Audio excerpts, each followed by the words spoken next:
private labeling took off like super fast. How did you learn about the Amazon business? So I really wanted to build something that I could be proud of. So what's the difference between retail arbitrage, online arbitrage, wholesale, and private label? It helped me free a lot of my time. Do you think that helped with your Amazon business? Brand new on Amazon, trying to find a product to sell. How should they do this? How has BQool helped your business? This is why I fell in love with Amazon. Hello, ladies and gentlemen. Today, BQool invited Chris, a 28-year-old Amazon seller who just started his Amazon business just over 2 years ago.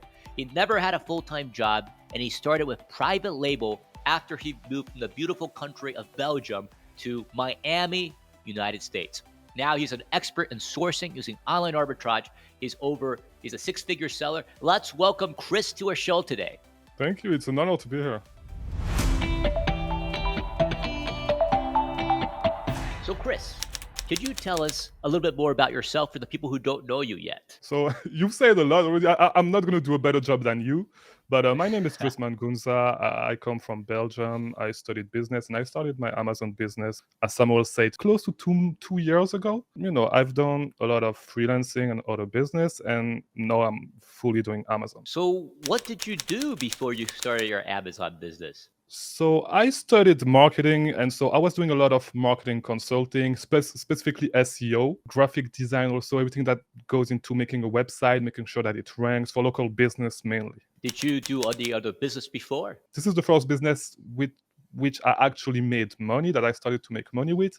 Before that, you know, I did, like everyone, I did a little bit of drop shipping that did not necessarily work. I lost a little bit of money, a little bit of e-commerce, but nothing major. The first major thing was marketing, consulting, SEO, because this is what I studied and this is what I had an expertise in. So what business do you recommend people not to do?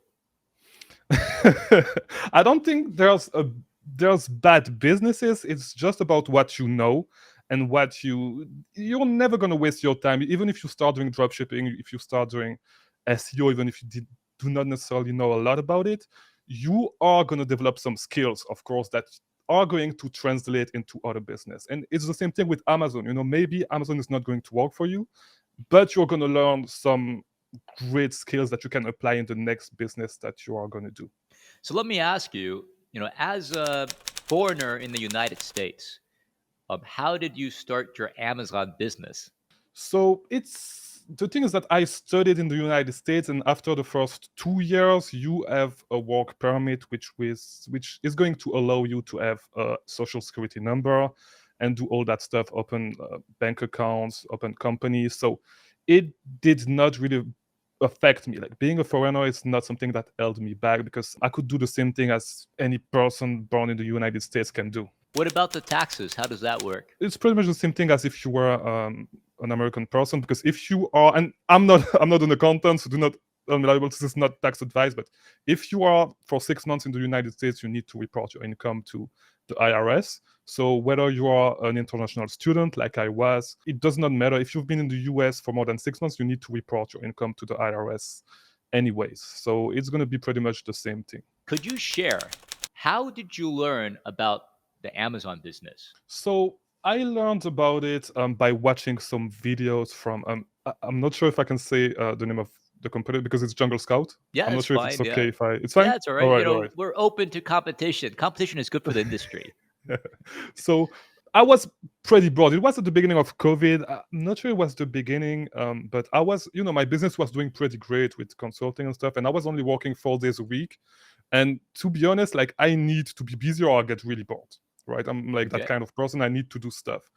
And I was talking to my girlfriend, and I said, you know what? Let's start something. Let's try to figure out the business that we could start together. We can do stuff and not get bored, like doing nothing at home, because like 3 days weekends are super long if you do nothing, right?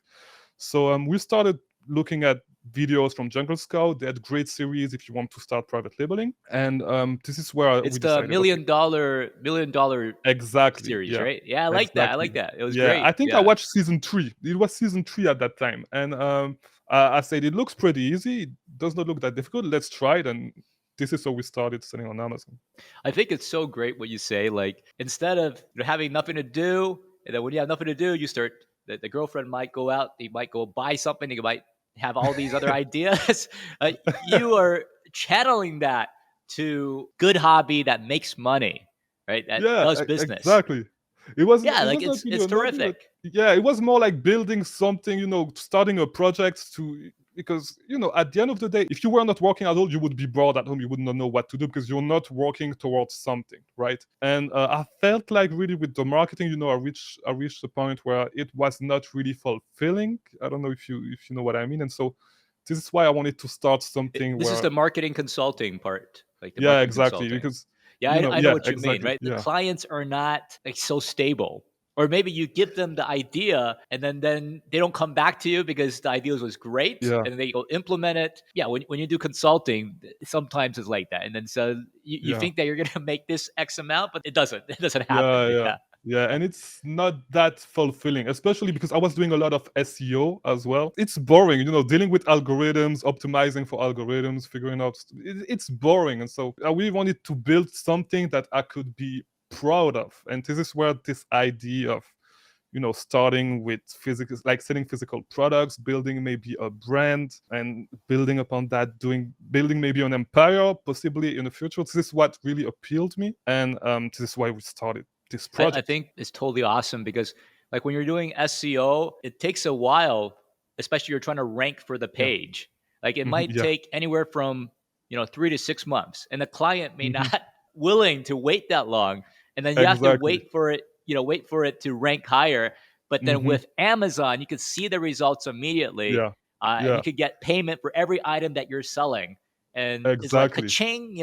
Wake up in the morning, you check your phone, the Amazon Seller Central, you see that money come in, that raining coming in, you're so Exactly. happy. Uh-huh. It's Yeah, completely different feeling. I totally understand. yeah, So and I was pretty let me, surprised.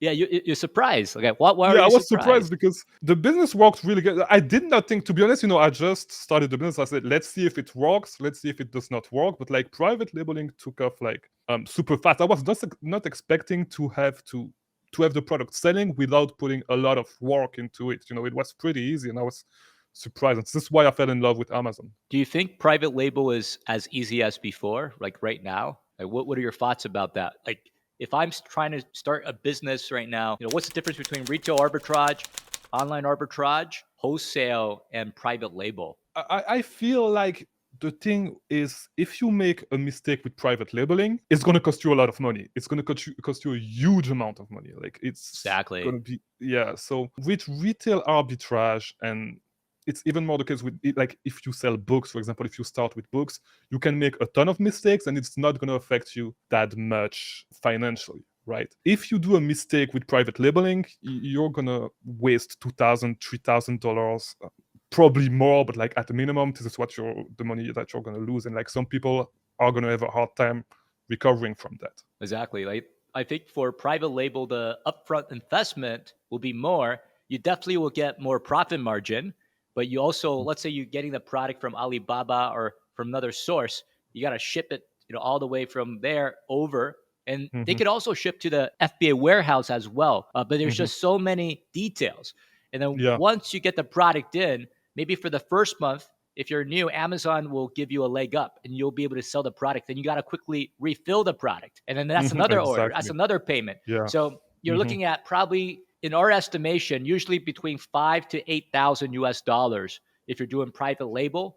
And Yeah. then the risk is a much, much higher. Yeah. Mm-hmm. So we do recommend people to start with arbitrage business, Mm-hmm. which is a lot safer. For example, like you could go to Costco if there's a special Yeah. deal, buy a bunch of Mm-hmm. products, start selling them. It doesn't sell, you can return it to Costco, and Yeah. True. you're not out any money, right? Even if it does not sell, like your investment is, because you can just buy 3 units, which is not going to happen with private labeling. With private labeling, you're going to look at least 300, 500 units. Like Right. if it does not sell, you're going to need to figure out what you're going to do. And if you have a wife, if you have a girlfriend, and if the products are sitting in the garage, in the living room, she's going to get mad. So this is another issue that you're going to have to deal with. Like you're going to lose a lot of money. Your girl is going to get mad at you. So, it's a lot of headaches. Yeah, it's a lot of pain, right? You're Yeah. living in a big Yeah. city, Miami, New York. Mhm. Some of these, space is gold, right? Yeah, it's basically you Exactly. take it up, you're taking up real estate, right? And then Exactly. you're making your family unhappy, right? You're making your girl unhappy. So let me ask you, do you think, for your private label business, because you started doing that, and in my opinion, it's a little bit harder to do private label because you have to do marketing, you have to do Mhm. advertising, you have to do shipping as well. Like you have to probably do overseas shipping, you have to Mhm. communicate with a vendor as well. Do you think Yeah. that helped with your Amazon business? Yeah, definitely. I had that expertise in search engine marketing, and it's, the Amazon pay-per-click ads are pretty much the same. Like it all works the same.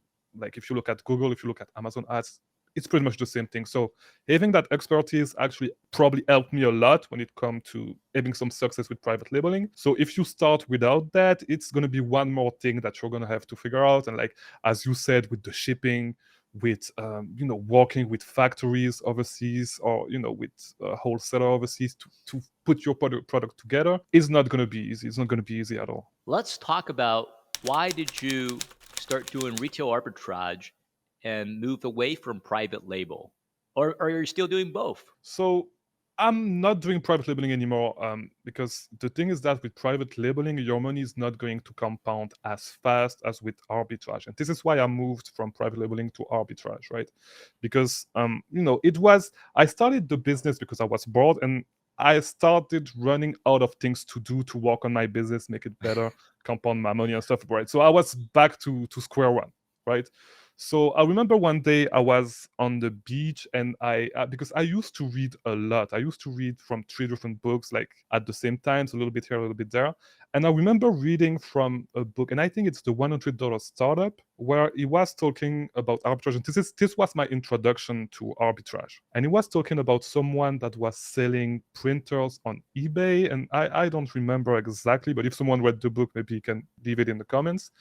And this is when I actually started to read about Amazon, right? Amazon arbitrage. I made some Google search, and I found some people talking about retail arbitrage, online arbitrage, and this is why I actually started and I moved to retail arbitrage, because I wanted to be able to compound my money faster to eventually go back to private labeling and with more money, so I could maybe start 3 to 5 products at the same time and have more things to do, actually, like not be sitting and not doing anything the whole day. So after reading that book, that inspired you to get more products selling. But why don't you just do more private label products? Or the upfront investment is too high. Like Yeah, why because why retail arbitrage? exactly, the initial investment was too high, because like if I really wanted to, work with 3 products, 5 products, maybe a little bit more, I would have to put more money into the business. And so when I actually start reading on retail arbitrage, I realized that not only I can buy a product today and you send it to Amazon, but it's pretty much going to sell in like maybe 1 week, 2 weeks, and like in less than 1 month, I'm going to have my money back that I can reinvest into the business, right? So with private labeling, it's not working the same, because you need to order the products from China.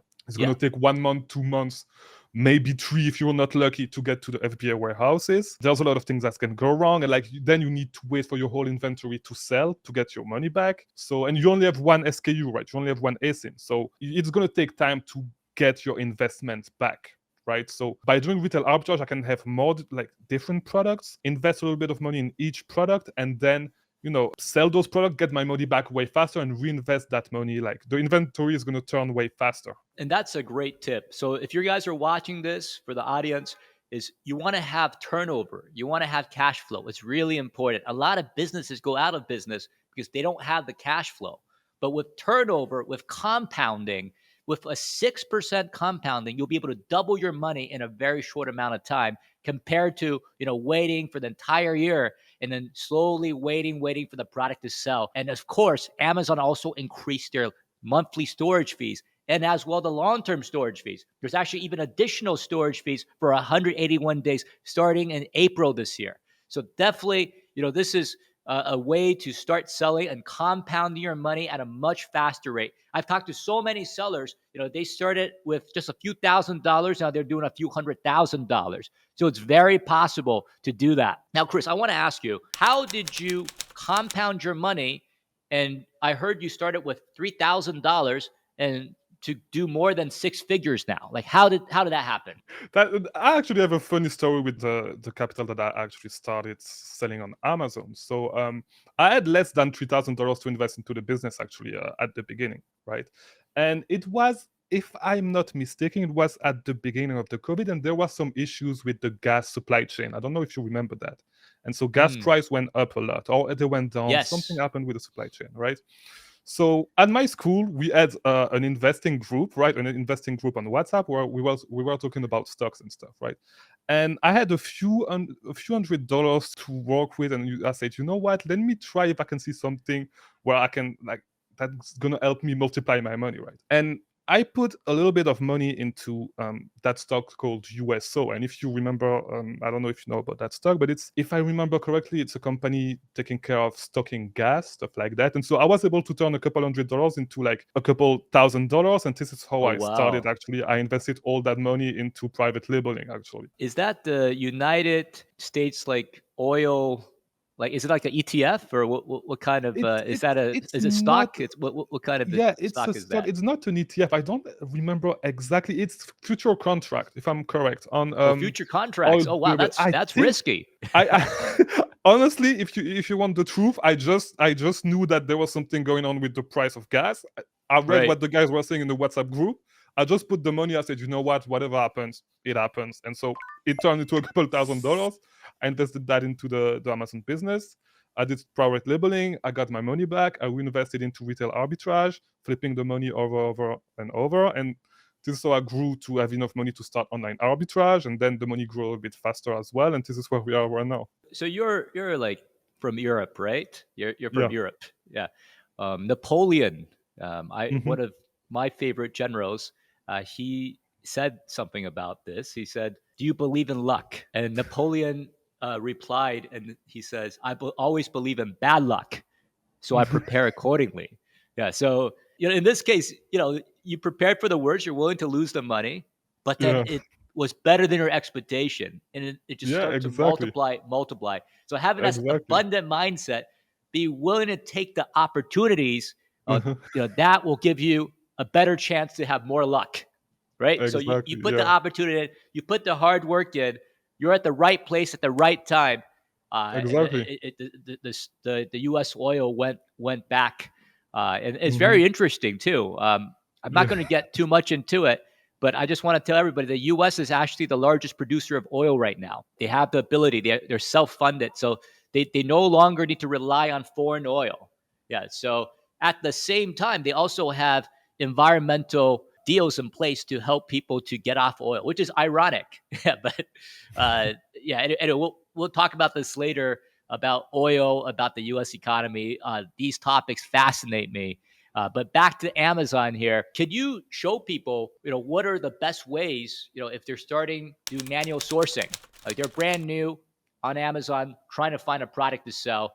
How should they do this? So I think one of the main thing when it comes to sourcing, it's not about the sourcing method that you're using. It's not about the software that you're using, but you need to start one step before that, right? And it's all about finding great place to source, find great promotions. You should not be hunting for leads. You should be hunting for promotions, for sales, for discounts, for great gift cards, for all that stuff before you even think about which sourcing method you're going to use on that specific website, on that specific it does not matter. The sourcing method is just a tool that you need to apply at the right time to be able to find your deals, right? So a great way to do it is to start, and this is something that a lot of people, I've never seen a lot of people talking about, but if you use Top Cashback, which is a great extension to get cashback on your orders, you can go to the trending tab and you can see what websites are trending right now. And a lot of time, you're going to see, like, there's a reason why those websites are trending. There's a reason why people go to these websites.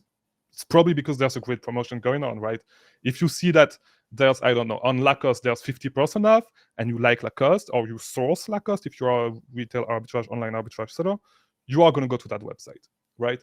So this is a great place to start at, and it refreshed. But before that, CVS was actually one of the places that was trending, one of the websites that was trending. Wow. And if you do manual sourcing, you want to look at, if you do not have tools such as tactical arbitrage, tactical expander, you want to look at promotions that are going to be hard for those tools to pull products efficiently, to be able to compute the cost efficiently, because people are not necessarily going to scan those websites. And if you want to have an advantage with manual sourcing, because Samuel, I think this is what you asked. It was about manual sourcing.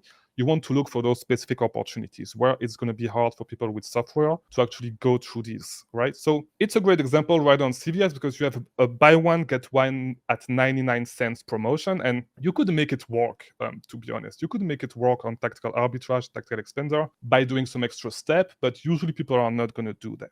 Right? So, for example, you can see that this promotion is right now on Natural Made. And so, if you want to, you can use the Keepa Product Finder as well, which is this tool to specifically look for products from that brand, right, on Amazon. So, you are just going to scroll down a little bit, and you're going to see this filter that is called brand. So just to go back a little bit, if you guys do not know about the Keepa Product Finder, it's just a tool that helps you filter the whole Amazon catalog, right?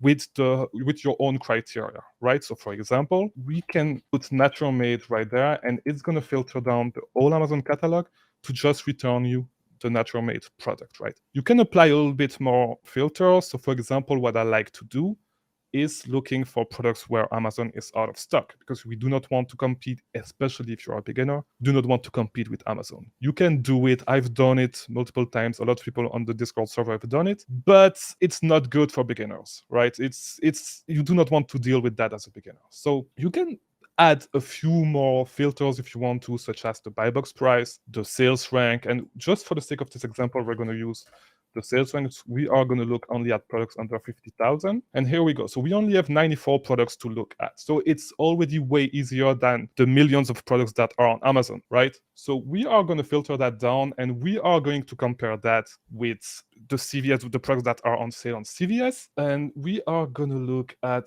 the faster selling product, right? We are going to sort that by sales rank. So we can see that, for example, the product that sells the fastest is this fish oil from the brand Natural Made. So we are going to look right here on CVS if we can find this product. So we can find it profitably. Now, if you are doing the same thing at home, just know that if you want to find those leads for like the best price, look at Walgreens, because they are on sale at Walgreens. So just a tip for you, if you want some free leads, look at Walgreens. They are great. Members on our Discord buy a lot from Walgreens, and especially this brand, so you should jump on it. And there are multiple products, so you need to FBM them. There's a little bit less competition, so it's just a tip for you if you've watched the video until here. But yeah, so you would just compare that. You can compare them manually and look for them on Amazon, right? So I'm Hey just going guys, to open this. if you guys are watching this right now, you can find this product, potentially make hundreds of dollars, even thousands of dollars. And that's, you've been watching the video till then. And also make sure to follow Chris so you can find more of these leads and join his Discord group so you can find more of this information that he's showing you. This is just gold. This is a gold mine, guys. The gold mine is here. It's just waiting for you to get it. Yeah, so the money's out there already. I can feel it. I'm excited about this. Yeah, it's great. Yeah, so this is how you would do it. So you can just click, if you have seller amp, you can just click right there to open the product, see what it's selling for on Amazon to find the exact match. No, for this brand, look at the number of gaps inside the bottles. Look at the size, because you would see the same product, for example, the fish oil, but 1000 milligrams instead of 1200. So look at all this. I'm not going to spoil the fun for you. Do not necessarily look for them on CVS, but I'm just showing you this so you know which promotion to look at manually, right? So this is the type of promotion you want to look at manually. I see that you got all this other Chrome extensions, like, building, you're building, like a big discounts around the products you source. Yeah, so like silos, right? Like you're building yeah, up this exactly. silos around, like trenches around it. As exactly. what are some of these good extensions that you recommend people to use? So definitely Top Cashback. It's a great one. Top Cashback, Rakuten. On Top Cashback, you can also buy some gift cards. A lot of people do not know that, but if you go on the website, Top Cashback is such a great tool. I love it. Right. Rakuten as well is great. And I know that a lot of people say that you should not count cashback into your profit calculation, all that stuff. But I disagree, especially if you're a beginner, because if you're a beginner, you want to know your numbers as much as you can. Work on those small things that are going to help you and flip your money faster, flip more money faster. So this is why I think as a beginner, you should count your cashback into it. It's super rare that the cashback do not track. And when it does on Rakuten, on Top Cashback, you can contact the customer support and you can raise this to them, and they're going to give you your cash back 99% of the time. So do not worry about that. This is my experience. Maybe some people experience different stuff, but Is it? yeah, Do you have to pay to use these cashback programs? it's totally free. You don't pay anything. So those companies actually receive some commission, some affiliate marketing commission from those websites because they're bringing them traffic, right? So they receive some money and they give you some of the money back to you. So this is how they work. So it's totally free for you. So they're able to get traffic, which will help them, in their ranking. It helps them in a certain way. Maybe they're able to get some data as well, and then they And can more market. sales also. Yeah, more sales. Exactly. Yeah. Yeah. So my understanding is you talk about in some of your other videos that your account got suspended. How did that happen? And what other Exactly. tips do you suggest people to do to avoid getting So suspended? keep information, keep inventory information, all the information regarding your inventory. Keep it in a Google Drive folder. Have all your receipts. If you do retail arbitrage, have all your receipts, scan them. I recommend like one scanner, one pocket scanner that is called the Epson ES50. It's super easy to scan receipts. Take picture of all your items, especially if, as I said, if you do retail arbitrage, you know that if you source at stores like Ross, TJ Maxx, the SKU that is on the product is not the SKU, the UPC, right? So if you get an inauthentic complaints, you are going to run into some troubles because if you send the receipt to Amazon, and by the way, receipts are totally fine to appeal inauthentic complaints. A lot of people say otherwise, but it is totally fine if you read whatever email Amazon sends you when you receive an inauthentic complaints, right? So keep all that information.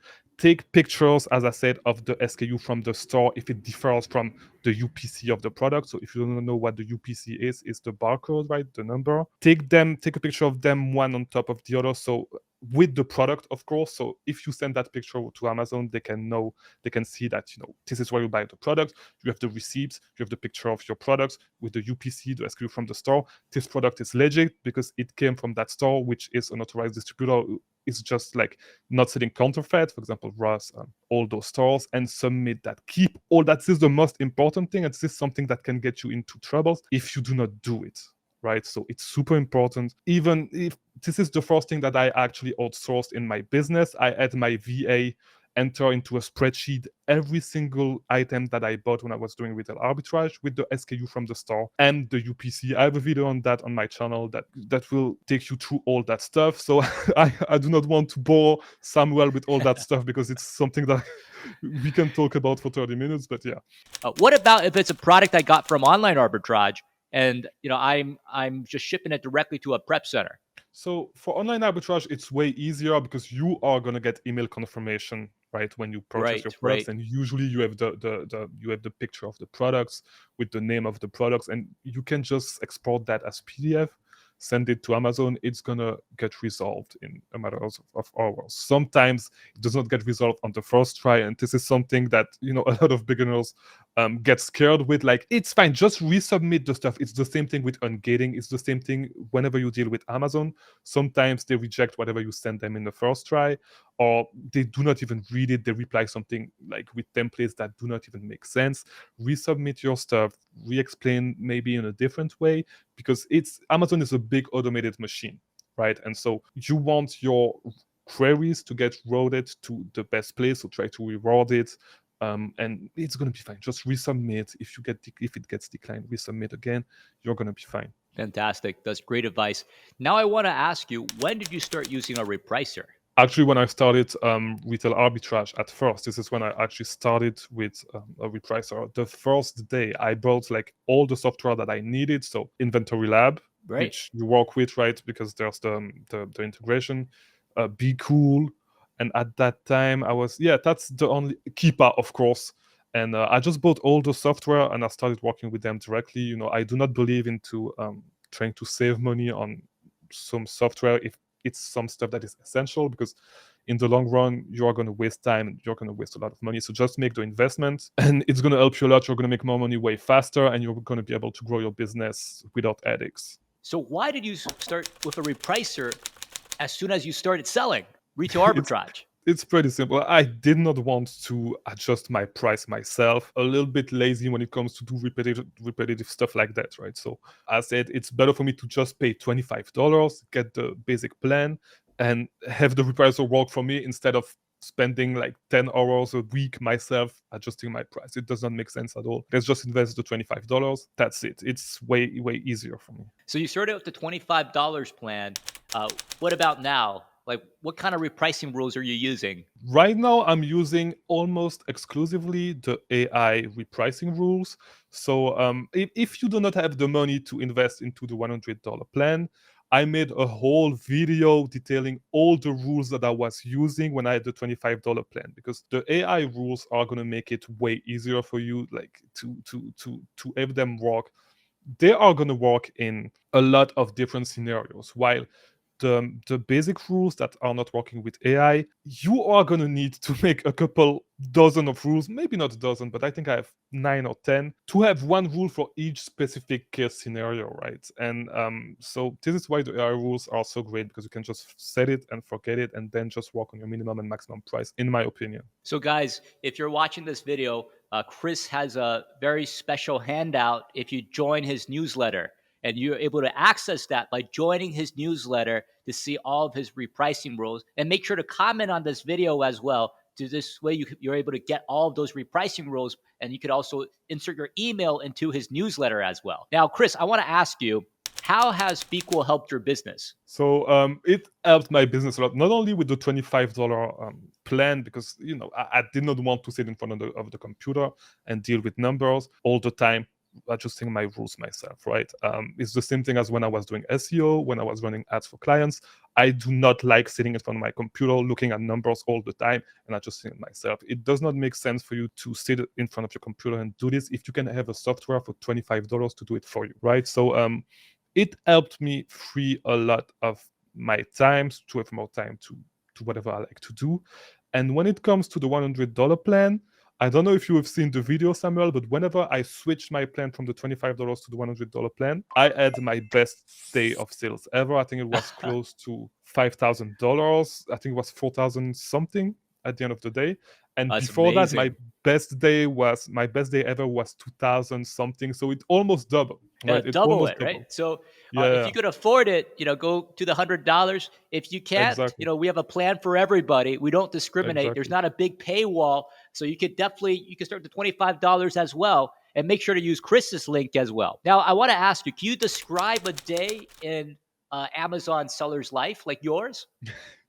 So it to be honest, it really depends on which where I am with my business and stuff. Like it really works in era. In maybe era is not the right word, but I think you get what I mean. So Intervals, maybe, yeah. yeah, Intervals. not really No? intervals, but I would say it depends on where I want to take my business. So for example, right now for the last 2-3 weeks, I've really been relaxing and not working that much on my business, while if you were to talk to me like 6 weeks ago, I was working a lot. I was working from the morning to probably like 8 p.m., 9 p.m. because I was working a lot on developing system, because I'm looking at starting to potentially outsource sourcing to some VAs in the next couple of months. Right now, I do not necessarily need it, but I was not working that much on the business for the same day. Like I'm trying to find some leads, trying to find some stuff, but I was really trying to document every single process that I used in my business, how to source Walgreens, how to source Target, how to source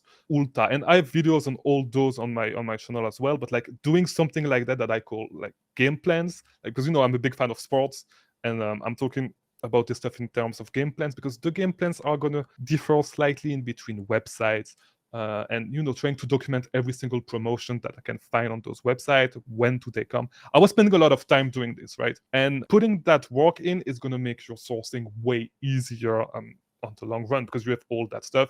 You know exactly which product to look at when that specific promotion comes. And so yeah, but right now, to be honest, all my day goes is in the morning I shoot a video for YouTube. I release a new video every single day. So I do this in the morning. Usually, I do it from 8. I wake up, depending on the day, at 8 a.m., 9 a.m. I shoot the video. I take care of the YouTube stuff until 10:30. After that, I start sourcing a little bit. And then, usually until noon, 1 p.m., sometimes 2 p.m. right now. And then after that, I just enjoy my day. I go to the beach, I work out, I hang out with friends. And I also spend a lot of time on the Discord answering questions. I actually spend more time on the Discord looking at leads that people send, validating them to make sure that they are confident buying them, than I spent on my own business, to be honest. So that's pretty much how my day goes right now. No, things may change in the next couple of months. And this changed actually because I started working with the prep center. So I have more time. I'm not prepping a lot of stuff myself. So yeah. So you talk a little bit about sports and having a game plan and also doing a lot of SOPs. This way, people can automate. You could outsource it. You could do sourcing to a VA, things like that. My dream, I wanted to be a basketball player. Like I always dreamed, and I still play basketball. So I want to ask you, what's the difference of being like a professional athlete and doing Amazon, being an Amazon seller? Like, what are some of the differences? The differences, I think, and similarities. Yeah, I think I see more similarities. And, depending on your background, there are some stuff, as I said, even if stuff that you did in the past that didn't necessarily work well for you at the end may have brought you some knowledge, some stuff that is going to translate to the next thing you do, right? And one of the things that I see that translated into my Amazon business is, trying to be rigorous in everything you do, right? Not cutting corners, doing the work, practicing, putting the reps in all the time, because sourcing is not easy. Like, to be honest, sourcing is not easy, but you need to have those game plans. You need to put the reps in so you can start seeing patterns yourself, right? So you play basketball, and sometimes like it's inconscient, like you may make a move, you may make that pass because you know that your teammate is going to be there, right? And it's the same thing with sourcing. You may see that brand, you may see that product, and you say you're going to start recognizing patterns. You're going to start to see, okay, I see this product in that seller storefront. I'm pretty sure I saw that product on that website, or I'm pretty sure I saw a promotion on that specific website where I know I can potentially find this product. There may be that coupon code and stuff are going to start clicking, right? So it's just putting the reps in all the time. You're not going to see the results on the same day, maybe not for the first week, maybe not for the first month, but if you do it a little bit every day, you're going to get better. There's just no other way. You're going to get better. It's going to suck at the beginning. You're going to be terrible.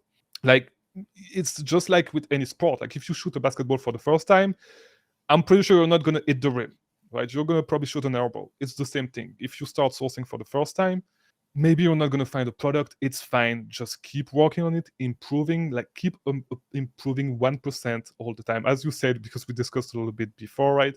Keep improving all the time. One day you're going to be great at it. Maybe you're not going to become a billionaire. Maybe you're not become a trillionaire. You're probably not going to become one, but like at least you'll be able to make a couple $100 profit a day, and it's totally fine. If you want to bring it further than that, you can. You just need to work a little bit every day. That's pretty much it. And it's the same thing. I think it's like what you say, like as in sports, you put in the effort and then you get into mastery. You don't become a professional overnight. And even some of the best athletes, they've made so many misses as well. We're talking about Kobe Bryant. We're talking about Michael Jordan. And Michael Jordan said that you miss all the shots that you don't take. So you do need to, put in the reps and start, practicing. And then you start, like, for example, you're starting basketball, you're doing the close shots first. And then you slowly move. And then you can do the 3-point shots after a while, consistently over and over again. And then you start doing, running and shooting. And you start doing a lot of other drills as well to get those skill sets up to par. So I love what you said, the similarities and having the mindset, always improving as well. And then I think at some point, you might need to get a coach. Like, for example, LeBron James, he spends $1.5 million on having professional people helping him to keep his body healthy so that he's playing at the very, very highest level. And then, so you're going to also need coaches as well when you get to a certain level. So my understanding is that you also offer coaching service. Is that right? Honestly, I do it for free right now on Discord. Like, I answer every single question that we have. This may change in the future, by the way, because I'm spending a lot of time. As I said, I'm spending more time doing this, helping people on the Discord and stuff, than I spend on my own business. So this may change in the future, but right now I do it on Discord for free, answer every single question. I look at every single ASIN that people send. We have a feature where you can open a ticket, send an ASIN, and I tell you what I think about it. And I do it for free, so take advantage of it. As you know, it's free for now, so definitely get into it, get into the Discord, come talk to us, and yeah. So where can people find you if they want more information? They want to join your Discord group. Where can they find you? You can find me on YouTube.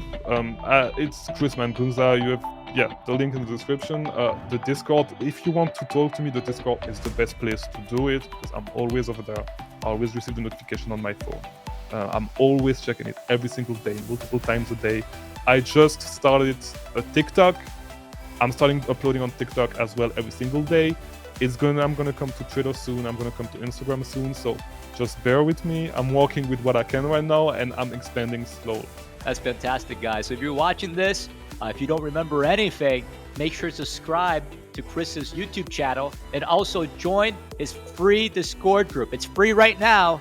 It could be paid later. So you better join right now so you're grandfathered in and you can ask all the questions from a six-figure Amazon seller who's grown his business tremendous in the past. And he's, from real life experience helping you out.